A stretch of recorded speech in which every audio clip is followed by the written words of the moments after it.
Shedaralon, gempa bumi yang mengguncang wilayah Tibet, Cina bagian barat pada Selasa, 7 Tahun 2025. Sebelumnya dilaporkan bahwa korban dalam bencana alam tersebut.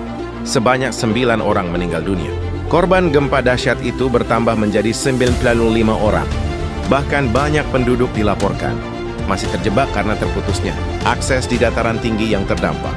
Menurut survei geologi ASA (USGS), gempa yang melanda Tibet berkekuatan 7,1 sayap dengan kedalaman 10 km. Sedangkan otoritas Cina melaporkan gempa Tibet berkekuatan 6,8. Epicentrum gempa ini dilaporkan terletak sekitar 75 km di timur laut Gunung Everest yang merentang di perbatasan Cina-Nepal.